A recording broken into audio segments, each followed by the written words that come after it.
Bonjour, merci à vous de regarder cette vidéo. Alors dans les milieux qui parlent d'éducation ou de pédagogie, on entend très souvent parler du jeu, comme le moyen le plus fonctionnel pour apprendre, et en tout cas on considère souvent l'acte de jouer comme un acte bien plus fonctionnel pour apprendre que d'imposer aux enfants de rester assis sur une chaise comme c'est souvent le cas en milieu scolaire. Du coup, on oppose souvent le jeu à l'apprentissage sérieux, à l'apprentissage intellectuel. Le jeu, le mouvement ayant plutôt l'air récréatif que véritablement éducatif. Alors dans cette vidéo, je propose de reprendre cette vision un peu binaire des choses, et je vais aussi évoquer pourquoi le jeu pour les enfants, les ados ou les adultes est une pratique éducative discutable. Alors si on reprend un peu le développement naturel d'un humain dans un milieu, dirons-nous, sain, le nouveau-né a besoin de ses parents et encore plus de sa maman. Il vient de séjourner 9 mois dans un milieu sécurisé, agréable et doux, dans le ventre de sa mère, donc après la naissance qui est son premier rite de passage, il a besoin d'accuser le coup, tranquillement, d'infuser. Idéalement, il est donc en contact permanent avec sa maman. Et dès lors où il formule un besoin, en gigotant, en babillant, en pleurant ou en criant, il entre en communication avec son environnement le plus proche, donc ses parents et sa mère en première ligne. Évidemment, dans notre société individualisée où il n'y a plus beaucoup de communautés et où les parents sont contraints de retourner vite travailler pour assurer des revenus, il est plutôt commun que les enfants, dès 3 mois, soient confiés au papa, à un membre de la famille, à une nounou ou à une crèche. Je ne juge pas cette façon de procéder, qui est pour moi un symptôme parmi tant d'autres de dysfonctionnements qui ne permettent pas aux humains de s'épanouir pleinement. Donc le nouveau-né, il a un besoin simple, c'est qu'on réponde à ses besoins. Et pour ça, il continue un premier travail d'apprentissage qui a démarré pendant sa vie intra-utérine. Il essaye d'entrer en communication. Les premiers apprentissages sont donc connectés à la construction de liens avec ses parents et avec les humains autour de lui. Sans ces liens, même avec tous ses besoins vitaux comblés, il a été prouvé qu'un bébé se meurt. En communiquant, le bébé découvre aussi comment exprimer, extérioriser ses émotions, ses ressentis. Pendant cette période, le bébé n'a pas vraiment besoin de jeu. Il apprend à exprimer ses émotions et il apprend à entrer en lien avec les individus autour de lui. Il a juste besoin de contact et de répondants. Évidemment, les phases de développement personnel que je reprends ici ne se succèdent pas de façon cloisonnée. Les phases de développement s'entremêlent, se jouxtent et se complètent, s'accumulent tout au long de la vie de l'enfant. Par exemple, un enfant de quelques mois qui est collé ou non à sa maman peut entrer en lien aussi avec le monde matériel autour de lui. Il apprend donc sur plusieurs plans. Mais disons que ce qui est le plus important, le plus crucial pour lui, c'est cet apprentissage de la communication, de ce qu'il vit à l'intérieur de lui et de le mettre en lien, en résonance avec le répondant de ses proches et de ses parents. Les premiers apprentissages sont donc reliés à la communication. Et quelques mois plus tard, le petit bébé saisit des objets, les mâchouille, les touche, entre en contact plein et entier avec eux. Il commence à développer sa gamme sensorielle. En vérité, dès lors où la maman ou le papa font leurs activités en portant le bébé, ce dernier vit aussi ses activités. De la vaisselle en passant par la promenade ou la discussion avec un ami, tout ça est intégré, accumulé dans les expériences de l'enfant aussi. Au passage, c'est donc très important de rester soi-même et conscient que ce que vous faites, vous permettez à l'enfant de l'apprendre à vos côtés. Alors évidemment, si votre passion c'est d'aller dans les centres commerciaux ou dans des concerts de métal, ça peut être un peu trop pour un bébé qui a besoin de savourer avec tous ses sens progressivement. Essayez d'aller par exemple en course avec votre bébé. Au milieu de tous ces sons, de toutes ces couleurs, de tous ces humains, le jeune enfant va sans doute prendre trop d'informations et extérioriser ce trop-plein le soir venu. Donc restez vous-même, tout en restant connecté à votre instinct de parent et conscient de l'impact de ce que vous partagez avec lui. Cet apprentissage du bébé relié aux activités du parent nourrit l'idée de rester collé à l'enfant, via le portage par exemple, pour que non seulement il reste en lien avec ses parents et sa maman, mais en plus qu'il commence doucement à vivre des activités au travers de ses sens qui s'ouvrent au monde. Cette exploration sensorielle est vraiment un gros dossier de l'apprentissage d'un être humain. Dans les sociétés non conditionnées par le commerce, les tout jeunes enfants n'ont pas accès à des jouets, n'ont pas accès à des jeux proposés par des adultes. En fait, seuls ou à plusieurs, non loin des parents, ils explorent en permanence tout leur environnement, chaque jour, par tous les temps et pendant plusieurs années. Les parents sont juste là pour veiller au grain, tout en faisant leurs activités quotidiennes. Pas besoin de jouer au sens littéral du terme pour des enfants très jeunes. L'intention des adultes doit donc être de veiller à la sécurité morale, affective et éventuellement de proposer des conditions où les enfants explorent librement, seuls ou à plusieurs. Et en fait, en proposant très tôt ou trop tôt des jouets, des jeux proposés et pensés par des adultes, on conditionne doucement les enfants et en plus, on actionne plus que de raison leur connexion intellectuelle. Or, comme je le disais, ils ont besoin de développer leur sens. Le développement de l'intellect, ça vient bien après. Au sein d'une vie humaine en milieu sauvage, ce moyen de développement par l'exploration sensorielle est très logique. Les bébés explorent le monde pour le connaître, puisque plus grands, ils vont devoir s'y adapter. Les parents sont juste là pour permettre une exploration douce et hors de danger. Donc, apprentissage par la communication, puis par l'exploration sensorielle du monde, et vient un moment très important où ces deux premiers apprentissages continuent bien sûr. C'est quand l'enfant développe le mouvement et la marche, car avec elle, il va pouvoir s'écarter des adultes. Évidemment, loin de moi l'idée de laisser un tout jeune enfant marchant à peine partir explorer la forêt sauvage seul. L'image qui me vient, c'est comme si les parents et la maman en particulier avaient un fil relié à l'enfant et que plus l'enfant se développe, et plus il apprend, plus le fil s'allonge. Donc en marchant, l'enfant explore davantage le monde et il se mesure à des forces avec lesquelles il va devoir apprendre à composer, comme la gravité, qui va lui donner du fil à retordre, notamment dans l'apprentissage de la marche. Cette phase d'apprentissage moteur va donc le mesurer à lui-même, à sa persévérance et à ses propres capacités. Toujours soutenu par les parents bien sûr, mais quand même, il va commencer à apprendre à assumer lui-même ses apprentissages. La chute, l'obstacle, l'erreur d'appréciation, l'échec, la répétition deviennent alors des moteurs pour lui, synonyme de challenge qu'il prendra à bras-le-corps, mais à sa mesure et à son rythme. En même temps que cet apprentissage moteur, qui je le rappelle est associé à de nombreux autres apprentissages qui continuent, l'enfant va se connecter à sa propre dimension énergétique. En d'autres termes, en explorant cet état qui lui est propre, il va apprendre à devenir lui-même. Par exemple, un explorateur chevronné, ou bien un explorateur observateur, ou encore un explorateur patient, réactif, contemplatif, enjoué. La personnalité énergétique de l'enfant émerge, et elle émerge à travers ses propres expériences, celles dont il se sent l'auteur. En explorant le monde, n'oublions pas qu'il va revenir vers les adultes, avec des trésors, des trouvailles à raconter, des questions, des énigmes à résoudre. La communication revient à fond les ballons. L'enfant a besoin de raconter son expérience, de partager son histoire, et il a encore plus besoin que l'adulte se rende disponible et lui pose des questions. Si ce sujet du partage d'histoire vous intéresse, j'ai fait une vidéo disponible sur le sujet.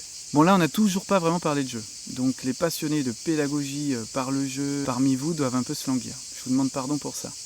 Mais en vérité, on voit que l'enfant en explorant et en entrant en lien avec d'autres enfants, va commencer à jouer, un peu comme les chatons, vous savez, qui jouent à côté des chats adultes. Mais ce ne sont pas les parents ou les adultes qui proposent les jeux.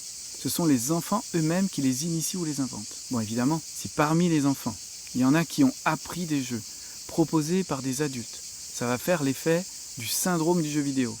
Ça attire, ça captive car c'est du tout cuit. Plus besoin d'essayer ou d'explorer dans l'invention de ses propres jeux. C'est pas vraiment un drame, bien sûr, mais des enfants qui évoluent naturellement inventent leurs propres jeux en étant guidés, influencés par les plus grands enfants autour d'eux. Parce que oui, les enfants en communauté de vie, en milieu sain, ne sont pas rangés par tranche d'âge. Tout le monde est avec tout le monde, et les plus grands sont avec les plus jeunes. Et les parents supervisent le tout. C'est aussi simple que ça. Bon, revenons à nos sociétés qu'on va qualifier de sociétés en voie de guérison. Le syndrome du jeu vidéo, c'est quoi ? C'est juste l'effet très attractif du jeu, inventé, proposé, pensé par les adultes, et qui va amener toute la séquence clé en main. Ça va permettre de libérer des hormones telles que la dopamine, directement reliée au plaisir. Cette hormone est libérée dans les explorations aussi. Mais là, avec le jeu d'adulte, dans le syndrome du jeu vidéo, la dopamine explose en continu. Et en excès, ce genre de sécrétion, eh bien, c'est simple, ça crée une dépendance. Donc, j'en vois déjà qui vont sans doute croire que je suis contre la proposition de jeu. Mais non, je suis juste plutôt un adepte du dosage, de faire attention à ne pas trop en donner. Si vous avez vu des enfants qui sont très stimulés par des propositions adultes, quand ça s'arrête, les enfants en général essayent peut-être de refaire les jeux tout seuls. Mais sans facilitation par un adulte, c'est parfois difficile, ça crée de la frustration, des tensions, et quand la séquence de jeu s'écroule sur elle-même ou disparaît, chute hormonale et mini-dépression, les enfants crient à l'ennui. Au secours, on a besoin de notre dose de jeu. L'écran d'ailleurs, que ça soit avec les dessins animés, les émissions ou les jeux pédagogiques, déclenche la même dépendance. Donc de mon côté, je ne suis pas contre ça, je propose juste d'en être conscient et de veiller au dosage. Donc revenons à la situation naturelle. Les enfants se détachent par le mouvement. Ils continuent d'explorer le monde, de ramener des histoires, de livrer et d'exprimer leurs émotions, d'avoir besoin des adultes. Leur sens se développe, leur motricité se développe, leur personnalité se développe, leur capacité intellectuelle se développe fortement aussi. Ils trient les informations, ils les analysent et maintenant ils font ça volontairement. C'est là que leurs préférences émergent, ils commencent à se positionner. Finalement, ils commencent à devenir des petits adultes, connaissant leur corps, exprimant leurs ressentis, et ils essayent de comprendre des milliers de choses. Vous savez, c'est la période qui commence avec des questions de plus en plus compliquées, genre pourquoi la lune change de forme ? Pourquoi les ours hibernent moins longtemps que les marmottes ? Qu'est-ce qui se passe après la mort ? Les enfants deviennent très sérieux. Et bizarrement, presque paradoxalement, le jeu, le mouvement explose en même temps. C'est aussi la période où on peut dire que les enfants débordent d'énergie. Vous savez, ils ne tiennent plus en place. À la fois, ils ont envie de comprendre des milliers de choses, et à la fois, ils ont besoin d'être beaucoup dans leur corps, parce qu'ils ont besoin de comprendre, prendre conscience avec leur corps, au contact de la matière. C'est là pour moi que le jeu, impulsé par l'adulte, peut devenir intéressant. Et attention, je rappelle que ça, c'est si l'enfant a suffisamment vécu les étapes précédentes, et qu'il est donc prêt à entrer dans le jeu cadré, pensé par l'adulte. Si l'enfant n'est pas prêt, c'est simple. Il va venir pour faire un jeu qui stimule sa dopamine à foison. Et si le jeu est trop sérieux, alors il va décrocher. Si on a affaire à des enfants comme ça, et qu'on veut quand même accrocher leur attention quelques instants, car ils le peuvent, c'est vraiment important de leur proposer des phases de jeu spontanés ou des jeux simples et fun avant cette séquence. Donc s'ils sont rassasiés, on va pouvoir amener le challenge, la prise de conscience par le jeu, le fameux jeu pédagogique. L'enfant qui est prêt pour ça va avoir besoin du cadre de l'adulte, de sa proposition, de connaître les règles, mais surtout de comprendre quel est le but du jeu. Et si là, à la clé du jeu, il y a une nouveauté, une nouvelle compréhension, une nouvelle exploration, de nouveaux mouvements, alors le jeu en vaut vraiment la chandelle pour lui. Il ne décrochera pas et en plus il va vouloir le revivre plusieurs fois, peut-être même trop de fois. Et oui, la dopamine est toujours là aussi. Donc là, l'adulte va rester garant du cadre et va stopper la répétition de la proposition au moment le plus intense, juste avant que certains décrochent. Ça va râler. « Oh non, on en refait une. Allez, la dernière s'il te plaît. Allez, on pourra y rejouer. » Bon, oui, on refera une partie demain. C'est vraiment important que cette petite frustration, cadrée par l'adulte, va aussi permettre aux enfants de doser cette soif, encore une fois reliée à la dopamine. Mais s'ils sont en confiance avec l'adulte, s'ils sont comblés dans leurs apprentissages, et s'ils savent qu'il y a d'autres surprises proposées par les adultes, et d'autres moments pour vivre leur vie d'enfant librement, alors ils accepteront la fin de la séquence. Donc cette phase de gourmandise aiguë pour les nouveautés est une phase hyper importante, comme toute d'ailleurs, car elle va permettre à l'enfant qui explore intensément, qui essaye de comprendre, voit ce que ça lui fait, si ça lui convient, si ça le challenge, cette phase va lui permettre de découvrir des passions et d'en choisir quelques-unes. C'est le moment où les enfants s'engagent dans des projets.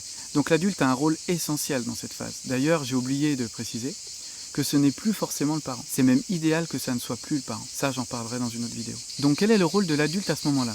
C'est de proposer à l'enfant d'élargir ses expériences et de nourrir ses projets. Et si on laisse les enfants décider de tout par eux-mêmes, un peu comme dans les mouvements démocratiques, le groupe d'enfants va s'auto-stimuler, ça va durer un temps, puis ça va un peu tourner en rond jusqu'à nécroser. Et oui, l'enfant a très faim de nouveautés à cette période.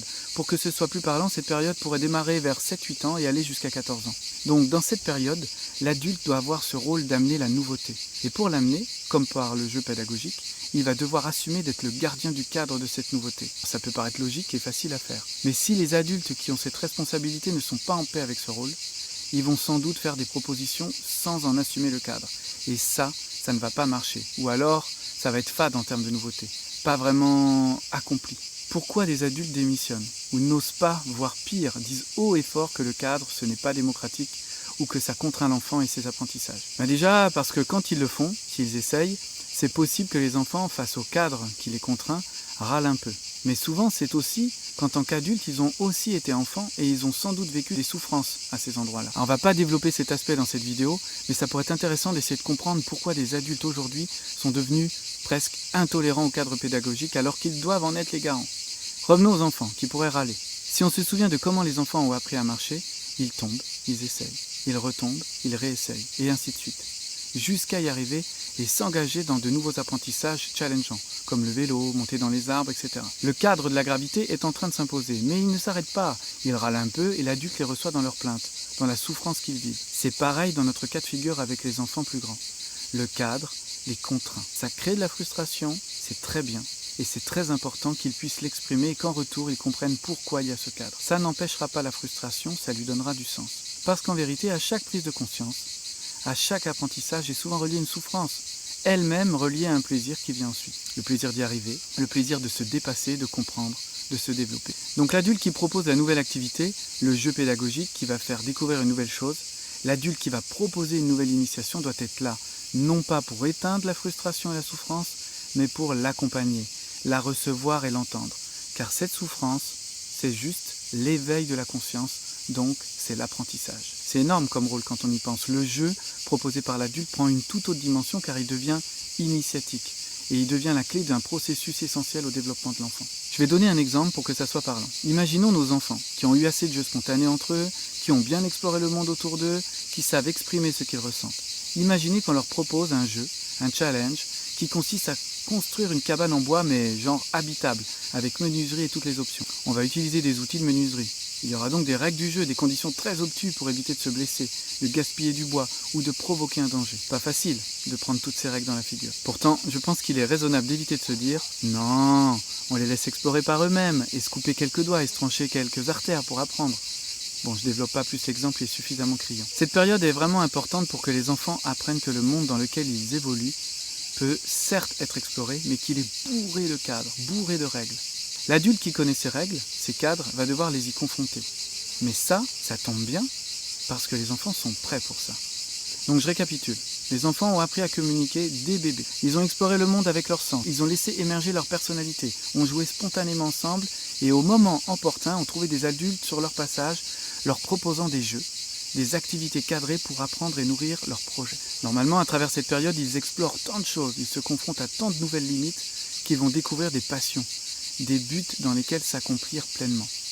C'est le temps de l'adolescence, où ils vont pouvoir se concentrer sur les sujets qui les intéressent. Et là, cette fois, les adultes les plus expérimentés, les aînés, vont être leurs meilleurs coachs, ceux qui vont les accueillir avec leur passion, leur singularité et les guider subtilement dans leur quête. La période du jeu pédagogique n'a plus vraiment lieu d'être, mais il y a surtout du fun à être ensemble pour se sentir bien fusionnel dans son groupe d'appartenance. L'important pour l'ado, c'est de partager toute l'intensité de ce qu'il vit avec les autres ados et de se sentir soutenu par le regard bienveillant et aimant par les plus expérimentés de la communauté, les aînés. L'heure est ensuite à l'émergence du jeune adulte, qui veut s'affirmer, qui veut s'épanouir et trouver un sens à sa vie. Et bien sûr, qui veut continuer de se développer, accompagné par de nouveaux adultes, des enseignants, des maîtres, qui vont l'inspirer, le guider à travers de nouveaux passages, mêlant difficulté et joie de s'accomplir. La place du jeu n'est plus vraiment d'actualité non plus. Mais alors, pourquoi ose-t-on encore dire que les enfants, les ados et même les adultes, tous dans le même panier, apprennent mieux quand ils jouent? Ben voici une petite idée. J'ai l'impression que le jeu est très important pour les adultes ou les ados quand ces derniers n'ont pas assez joué librement plus jeunes. Et je pense que les quelques lobbies reliés au jeu, qui connaissent bien les mécanismes de frustration-satisfaction et les dépendances à la dopamine, sont sans doute très contents que nos budgets reliés aux jouets, aux jeux vidéo, aux loisirs récréatifs, aux jeux de société ou encore aux jeux d'argent représentent des sommes astronomiques.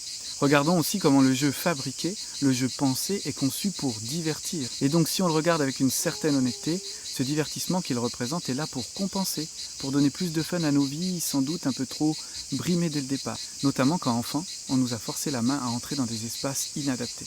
Le jeu, tel qu'il existe aujourd'hui, est surtout là pour nous redonner le plaisir enfantin, auquel nous n'avons sans doute pas suffisamment eu accès. Bref, je préfère transformer cette idée pour la décliner en une proposition plus constructive.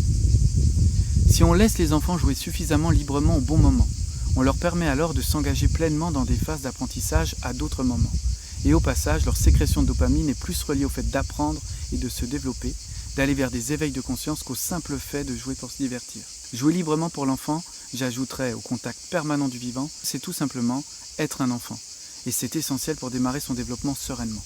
Puis, jouer aux jeux cadrés par des adultes bienveillants, gardiens des règles et de la connaissance, c'est crucial pour apprendre à apprendre tout au long de sa vie. La bonne nouvelle dans cette histoire, c'est que, bien que nous n'ayons sans doute pas vécu pleinement ces phases de développement naturel, on peut les rejouer à n'importe quel moment de sa vie. Donc si nous, adultes, nous avons encore besoin d'apprendre à exprimer, communiquer nos ressentis comme un très jeune enfant, de jouer et d'explorer le monde comme un enfant débordant d'énergie, ou encore de se sentir appartenir à un groupe fusionnel et émotionnel comme un ado, alors faisons-le. Repassons ces étapes, une à une, et en conscience, mais sans les considérer comme une fin en soi, parce qu'en réalité, ce ne sont que les premières étapes à vivre avant de pouvoir nous manifester pleinement dans le monde. Voilà. Merci de m'avoir écouté. Vos commentaires sont les bienvenus. À très bientôt.